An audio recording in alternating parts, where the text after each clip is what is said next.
के सबसे धनी आदमी धनीराम की है, जो किसी बीमारी के कारण जीवन के अंतिम समय से गुजर रहा है। धनीराम अपने परिवार का अकेला सदस्य है। उसके घर में दो नौकर हैं, सावित्री और बलदेव।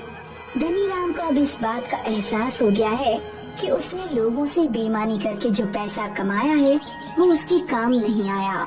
मरने के बाद उसकी सारी संपत्ति रिश्तेदारों के हाथ लग जाएगी।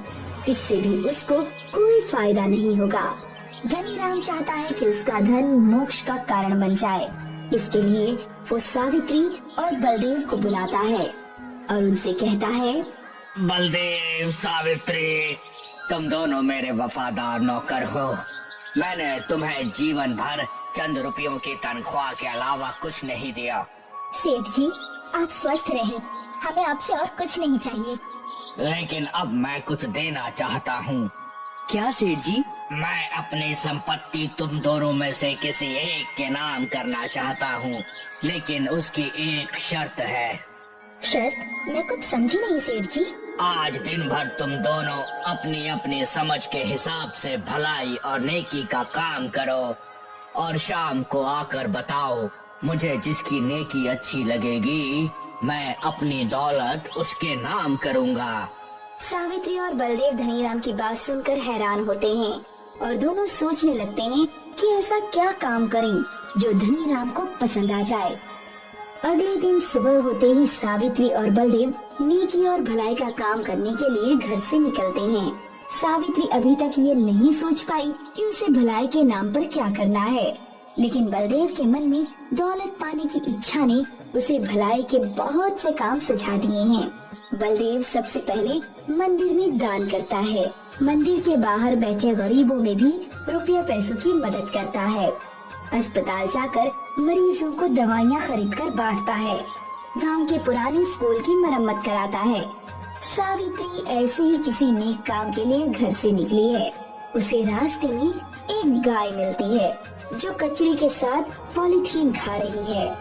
अचानक वो गाय गिरकर तड़पने लगती है। सावित्री उसे तुरंत जानवरों के अस्पताल ले जाकर इलाज कराती है। उसके पेट से बहुत सारा पॉलीथीन निकलता है। इलाज के बाद गाय ठीक हो जाती है। हे भगवान, अब तो शाम हो गई। मैं सेठ धनीराम से जाकर क्या कहूँगी? मुझे इस बात का दुख नहीं है कि मैं नेकी का कोई काम नहीं कर पाई, बल्कि खुशी है कि मेरी कोशिश से गाय का जीवन बच गया। सावित्री गाय को अस्पताल में छोड़कर धनीराम के पास जाती है। बलदेव और सावित्री धनीराम के पास आते हैं और अपनी दिन भर की दिनचर्या धनीराम को बताते हैं। बलदेव अपने किए नेकी के सभी काम को एक एक करके गिनाता है और सावित्री सिर्फ इतना ही बताती है कि उसने सारा दिन गाय के इलाज पर खर्च कर दिया। सावित्री के पास बताने के लिए कुछ नहीं है, इसीलिए वो चुप हो जाती है। बलदेव और सावित्री, मैंने तुम दोनों की बातें ध्यान से सुनी। बलदेव, तुमने दिन के 8 घंटे में 800 भलाई के काम किए हैं। धन्यवाद सेठ जी। सावित्री, तुमने दिन भर में गाय के इलाज के अलावा और कुछ नहीं किया। तुम्हारे हिस्से में एक ही काम है। सेठ जी, मैं गाय की दशा देखकर सब कुछ भूल गई थी। मुझे आपकी धन संपत्ति कुछ याद नहीं रहा। सावित्री, तुमने मेरी संपत्ति के लालच को भुलाकर गाय की जान बचाई है। ये सबसे बड़ी नेकी और पुण्य का काम है, इसलिए मैं अपनी सारी संपत्ति तुम्हारे नाम कर रहा हूँ। लेकिन सेठ जी, मुझे विश्वास है कि तुम मेरे धन का सही उपयोग करोगी और इससे मुझे शांति मिलेगी। सेठ जी, आपने मेरे विषय में कुछ नहीं सोचा? बलदेव, चिंता मत करो, मैं तुम्हें भी कुछ देकर जाऊंगा। सेठ जी, मुझे आपके धन का लालच नहीं है। आप बलदेव को ही सब कुछ दे दीजिए। नहीं सावित्री, आज से तुम ही मेरी संपत्ति की मालिक हो। बस एक ही प्रार्थना है तुमसे, मेरे जीवन के अंतिम दिनों में तुम मेरे साथ रहकर मेरी सेवा करना। सावित्री धनीराम को धन्यवाद कहकर उस गाय के पास जाती है जिसका उसने इलाज कराया है। सावित्री गाय के पास आकर उसे चारा खिलाती है। गाय अब पूरी तरह स्वस्थ है। ये सड़कों पर फिरने वाली आवारा गाय है, इसलिए वो उस गाय को धनीराम के घर लेकर आती है और गाय के साथ खुद भी वहाँ रहने लगती है। सावित्री अब एक बेटी की तरह धनीराम की सेवा करने लगती है। समय पर दवा और खाना पीना देती है, गाय का ताज़ा दूध पिलाती है। सावित्री बेटी, तुम मेरी कितनी सेवा करती हो, कभी आराम भी कर लिया करो।